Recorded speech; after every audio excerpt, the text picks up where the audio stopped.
How and where to find the supplies. You need to produce your product.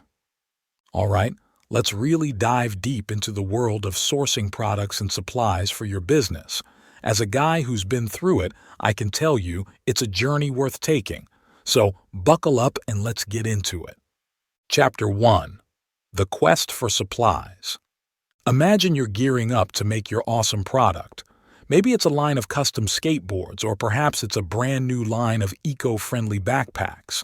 Whatever it is, you need the right supplies to make it happen. Now, where do you even begin? Well, first things first, you've got to think about where you're going to get your materials from. Are you going to keep it local, or are you going to cast your net wider and look internationally? Chapter 2. Choosing your partners. Once you've decided on the general location, it's time to find some suppliers. But hold your horses, cowboy. You can't just go with the first one you find. There are some key things to consider. Price is obviously important.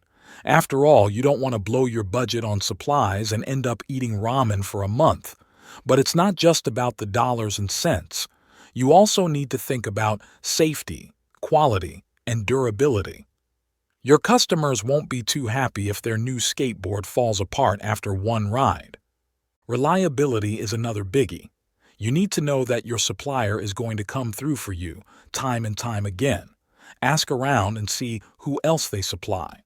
Do they have a good track record? And don't forget to check out their documentation. You want to make sure they're up to snuff when it comes to industry standards. Now, you've got a couple of options when it comes to actually buying your supplies.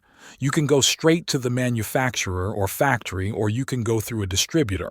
Buying direct might save you some dough, but it could also mean buying in bulk or putting down a hefty deposit.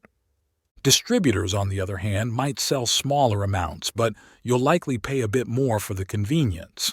Small producers might offer a more personal touch, but they might not always be able to keep up with demand or meet all your ethical and safety standards. Chapter 3. The search begins. So how do you actually find these suppliers? Well, there are a few tricks of the trade. Trade shows are a great place to start. You can see what's out there and meet some potential partners in person. Networking is key too. Hop on LinkedIn or similar websites and start making connections in your industry. You never know who might lead you to your next supplier. And if you're thinking of going international, be prepared for some language barriers. Keep it simple, or consider hiring a translator to help you out. Chapter 4. To make or not to make. Now, here's a question for you. Should you make your product yourself, or should you buy it from someone else? It's a tough call.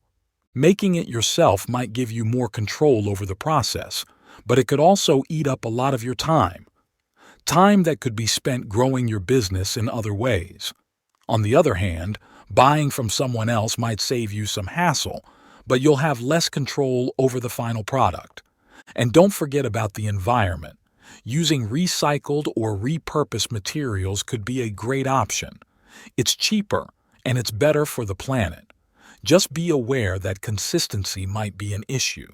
Chapter 5. The Local Angle. Supporting local businesses is always a good move. It helps out your community and reduces delivery miles, which is good for the planet. Plus, you might find some hidden gems right in your own backyard. But it's not all sunshine and rainbows. Local producers might not have everything you need, and they might charge a bit more for their goods. It's a trade-off, but one that's worth considering. Chapter 6. Casting a wider net. If you're feeling ambitious, you might want to consider importing your supplies from overseas.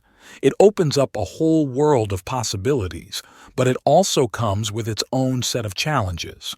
For one thing, it's going to take longer to get your stuff, and there could be some surprises when it comes to taxes and import duties. Plus, building a relationship with a supplier who's halfway around the world isn't exactly a walk in the park. Chapter 7. Crossing the border. Before you dive headfirst into the world of international trade, there are a few things you need to consider. First off, check to see if you need any special licenses or permits. Some countries have strict rules about what can and can't be imported. You'll also need to figure out how much tax or import duty you're going to have to pay. And don't forget to hammer out the details with your supplier. Set a delivery date, agree on the means of delivery, and discuss what's going to happen if things don't go according to plan. Chapter 8. The Final Frontier. As you embark on this epic quest to find the perfect supplies for your business, don't forget to keep ethics front and center. Are the factories treating their workers right? Is the environment being looked after? These are important questions to ask yourself as you build your supply chain. And remember, this journey isn't just about finding the right materials.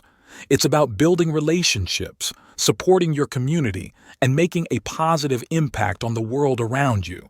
So saddle up, partner. The adventure awaits. Thank you for watching. Don't forget to like, comment, and subscribe. Watch more videos by clicking on this video right over here.